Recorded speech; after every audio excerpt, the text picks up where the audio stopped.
people were still voting for candidates that were sensitive to the issues that had to do with their kitchen table. Like, how am I going to put food on the table? How am I going to go to work? How am I going to put my kids through school? Like, these things still matter more than, oh gosh, I don't want to get shadow banned.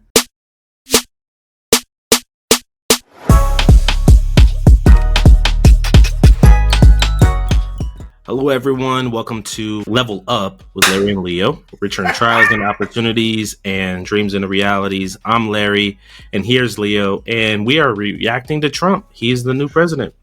Hey, I had a sleepless night. All right, I went to sleep way late, past my bedtime, so apologize for my look. I'm full of energy right now. Big TD scored a touchdown last night and danced on K-Dot like she didn't even belong in the game. Everybody stayed home. Turnout was super low. Like, it was crazy. So what you said, Larry, somebody listened to. There were some people that are like, I'm boycotting. I'm just sitting home. And the rest of the people, they voted with their pocketbook, man. I mean, it was said before, I'm not the originator of this. When it comes to elections, it's the economy, stupid. Everybody's feeling the pain at the grocery store. They're feeling the pain at work. They're not getting the wage increases. Everything else is more expensive. Inflation.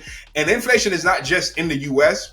The world is trying to combat inflation right now, coming off of COVID. But if you have no real remedy for it and you have been in office for the last, or associated with the office that's been in power for the last 4 years, you have to have a really compelling argument as to why things went awry and how you plan to fix it. And why didn't you do more fixing of it in the time that you had? And the Democrats didn't make their argument. And if they did, the people didn't believe it. Yeah, I was shocked by how big of a victory it was. Like, it was not close. Like, it wasn't close at all. And right now, there's a few states, as we're recording this, that's too close to call, but they're leaning red. So most, if not all of them, are gonna. There was not a single swing state she won. Yeah, and they're gonna lose 4 Senate seats so far. It's crazy because, I mean, there was a lot of energy in her part, like towards her, but I think a lot of it was just sort of manufactured. I don't think it was based on reality, because the reality shows, like, no, there was not a strong, compelling reason to vote for you. And that shows you, like, I hate to break it to people. Okay, I might get, I can see the comments now. Okay. Look, whatever you hearing about reproductive health, all that, bro, Roe v. Wade, I hate to break it to you, when they step into the voting booth, they're voting based on their pocketbook. And that was the same when the Roe v. Wade was on the books for years, and Christian evangelicals were pushing to get candidates in there to flip it. And people were still voting for candidates that were sensitive to the issues that had to do with their kitchen table. Like, how am I going to put food on the table? How am I going to go to work? How am I going to put my kids through school? Like, these things still matter more than, oh gosh, I don't want to get shadow banned, more than the alphabet group issues. You're saying it, not me. I'm letting you talk. You gonna let me dig? Hey, I'm not coming back with an apology. I'm not coming back with a clarification. I said what I said. I'm standing 10 toes down. Y'all are wrong. Y'all focusing on stuff that really don't matter as much as, am I gonna be able to feed my family, son? I'm not. Come on.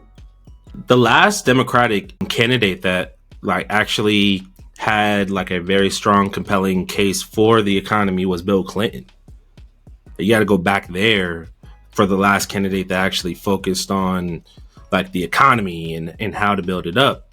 But when Obama came along, It he kind of came was bad along. then too, because the housing crisis. So he did that as well. Yeah. And that's what people were like, yo, I'm losing my house. I'm going through foreclosure. Like, y'all not doing anything about it. It's the economy, stupid. It's always going to be the economy. Because why? We are a nation that talks and is built on money, money, money, money, money, money, money. And it takes money to run a campaign, but you have to have a message that's going to tell the people how they're going to be able to earn a living for themselves.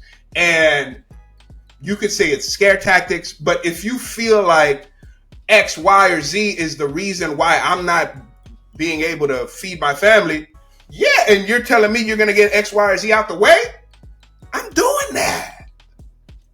I'm doing it. What's wild too is it doesn't seem like the Democrats expected this. Bro, they saw it. They were just hopeful. Like, they were leaning on hope. Bro, people staying home, bro. I know some people don't like Trump and they couldn't bring themselves to vote for it. But they're like, yo, you've been in office for 4 years almost and you ain't done what we needed done. So you're telling me that you're going to do what you should have done in the first place because now you're changing seats? And people just didn't buy that.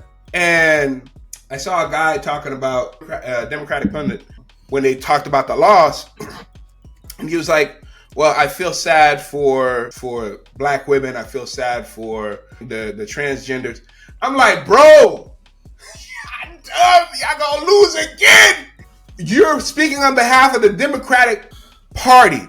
Bro, you gotta move closer to the center, son. You gotta get back to kitchen table type things about how to help people eat, bro.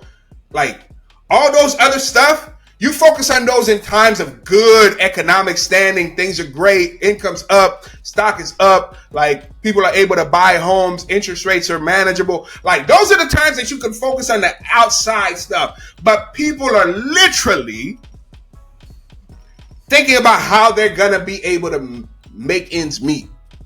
Time to feel sad about that. You got to, right now, you got to think about, okay, how we're going to approach the next cycle. It's done. How are you going to approach the next cycle? How are you going to navigate through this? And you know he's not going to be able to run again. So vilifying him is not going to work.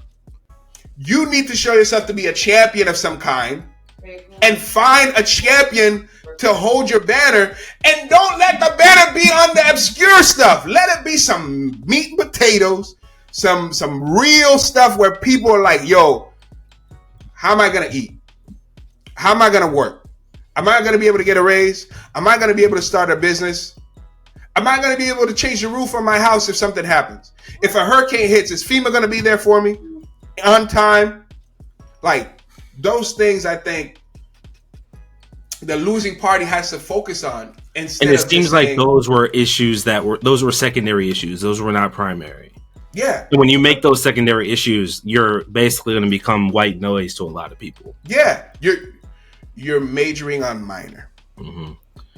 It's not minor to everybody, but it's minor to, like, most people can't resonate. And I mean, I think some of those issues matter to some people, and you have to be a president to everybody, but like, if you're not really resonating with the issues that most people are saying, then people are just gonna vote for Trump, and that's what happened. Bro, she is on pace to lose the popular vote. That is insane. That is Hillary didn't get indictment that, yo, son, you lose popular vote when the blue states typically are the most populous states. Yeah. Right? So that tells me that people just didn't go. People just didn't go to the vote, bro. It wasn't close. People didn't go, bro. It wasn't even it was like a knockout. It wasn't like competitive at all. Hillary was competitive. Right? Okay, well, yeah. Didn't she win some swing states when she ran? Yeah, but what I'm saying is, She didn't win a single swing state.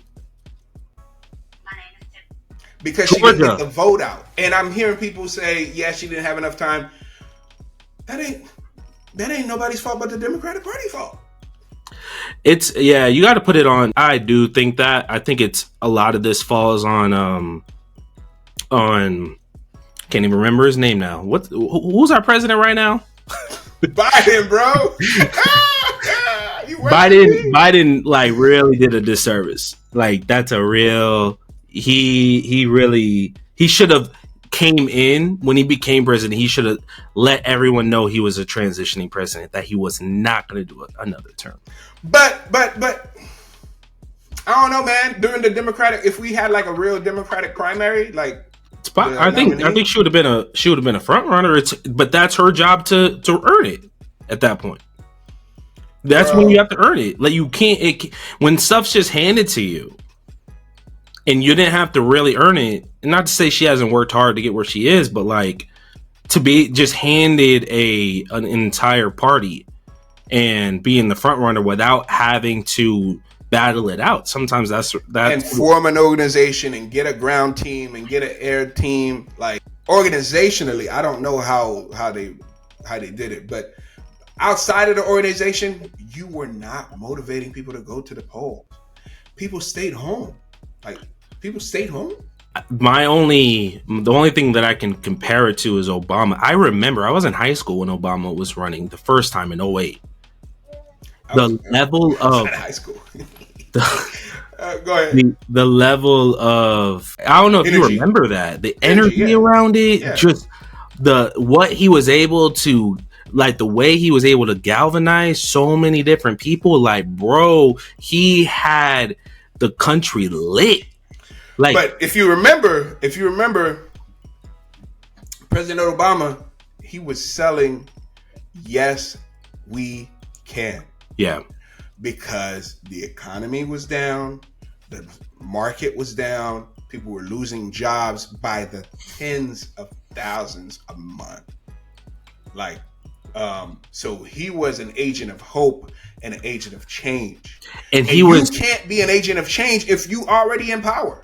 He was very personable. I actually listened to an interview he did yesterday with the Pivot podcast. I listened to the interview when the Pivot interviewed him, and he talked about like when he was in Iowa and how he was like just showing up to people's houses, and like him with like his name being who it was, like but when he was able to get face to face with people, because I remember the turning point when everybody like pointed towards Obama was when he won Iowa, because everybody was like, he won Iowa in the primaries, exactly. Okay.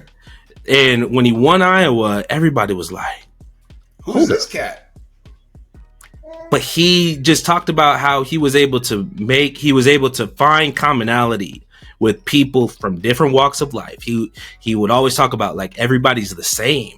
When it all settles down, like everybody wants what's best for their family. Everybody wants, so finding a way of really just being common with people. And I'm not saying Trump necessarily did that. Like his whole approach is totally different.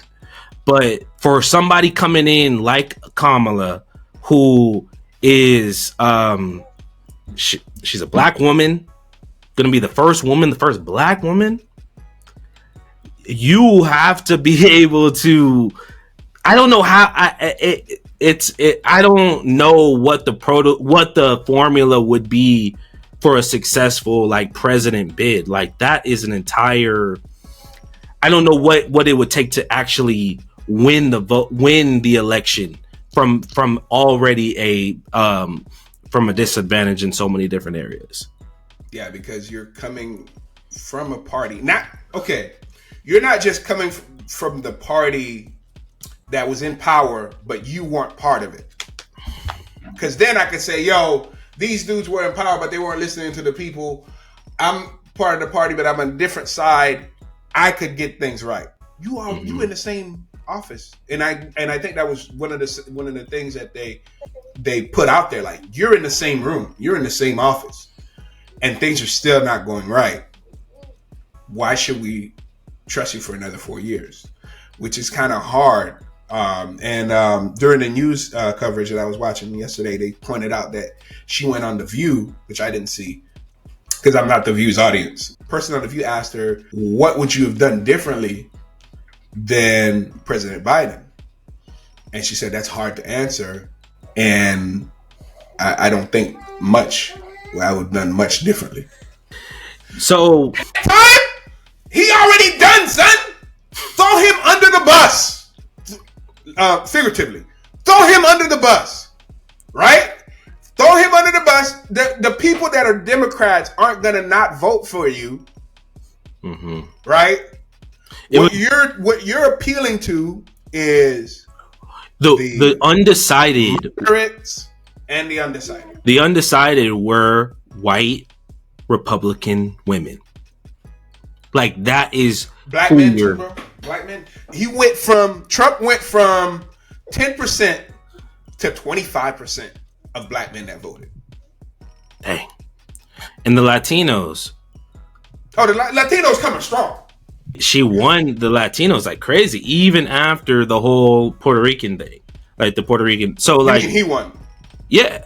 Like, you know why? Kitchen table issues, bro. Yeah. I have civic pride. I have cultural pride, but that don't serve me none if I can't feed my family.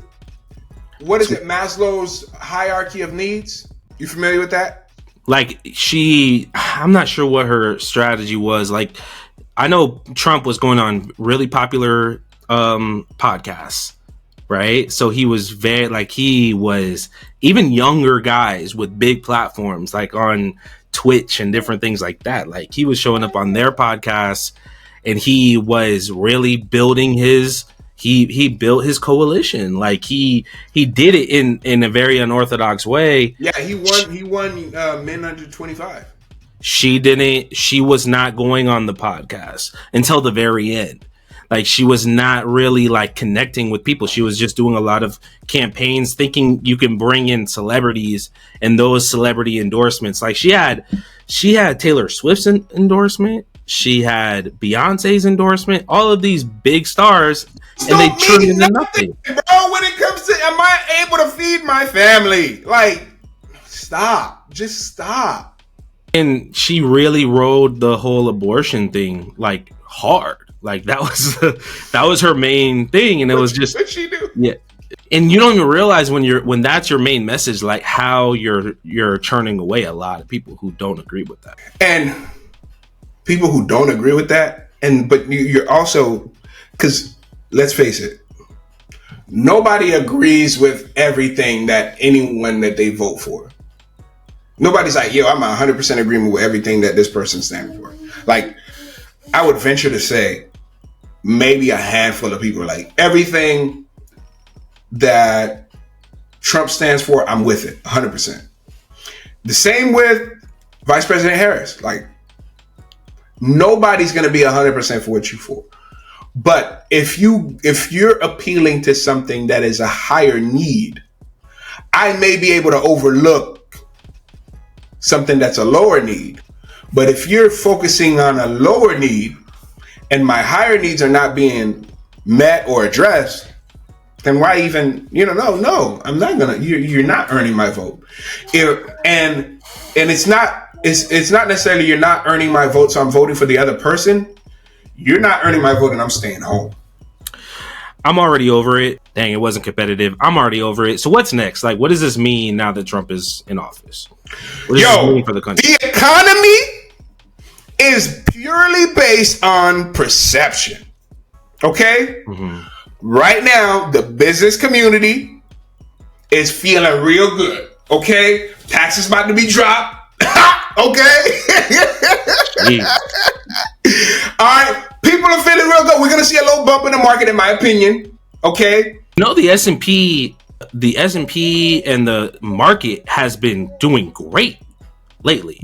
Because okay, so places like Robinhood were selling contracts, right, for futures, right? And you could buy Vice President Harris or you could buy former President Trump.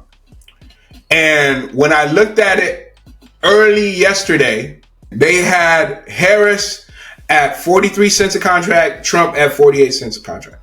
And as the night went on, by the time they announced North Carolina, Harris was at 20 cents and Trump was at 90 cents. That's what I knew. I was like, they already knew. They're looking at the market. They're looking at the polls. They already knew who was going to win the election. They already saw the behaviors in people. Like, bro. So Trump, like in a personal, so all right, Harris is done. We're not really going to talk about her no more. The Democratic Party, they're going to have to figure something out. I'm not sure what they're going to do. I mean, it's irrelevant at this point because that's over. Trump as an individual, he had 4 criminal charges. Those are wiped out. He has 0 resistance because not only did the Republicans, they're going to get the House, the Senate. They already have the Supreme Court. Waffle House. There's literally 0 anything stopping him from doing whatever he wants. Everything red, cuz. Like, that is literally, it's honestly a very scary idea. Knowing him, knowing the way that he operates, like a lot of people feel like he's about to go on his revenge tour. Oh yeah, that's a for sure. That's a for sure right there. So there's gonna be a lot of people getting wiped out. Wouldn't you? Back then, I can't even get into what his brain is, because I do think that he has I do think that he's pretty much a narcissist, like clinically. Hey, I ain't got the power to clinically diagnose, but I think all the evidence would show that. If you're looking at me in some type of way, you trying to take me down, and now I'm back in power, bro. He's gone beyond just like this entertainer. Now, for many people, he's a mythical creature. Like he is a godlike figure. Yeah, like, think about it. All of the things that he's overcome. Bro's been shot at multiple times. Many men. He's had multiple court cases that he had to face. Multiple times. This dude invincible. There's literally nothing that can stop him at this point in many people's minds, right? And now he's back with more power than most presidents ever have had. So what does that look like? I don't know. I don't think there's going to be a drastic shift in terms of the way things are in America. Like, I think there's going to be some changes, probably some policies that go in place that are going to be favorable for him, because he is an entrepreneur. He's going to want to set up the most favorable situation for entrepreneurs and for tax purposes. He's going to baby drill, no Diddy. He's going to try to build the wall, probably. I mean, he's going to try to really, hey, listen, all the illegal immigrants that are in this country right now, they gonna stay here, bro. They gonna stay here. Cause guess what? Bro, it's expensive to build. Okay? And if we're building, guess what? Those contractors that get those contracts, they're gonna sub them out to some employer that may have a few illegal immigrants on their roster. It's back to the economy. But what I want to point out is, what'd you say? But you know what creates a great economy, probably faster than anything else? War. Which brings me to my point. Who woke up today feeling some type of way? Oh my God! I'm sorry, we're recording on a day that I usually don't record, so I'm getting a bunch of calls and stuff. So my apologies.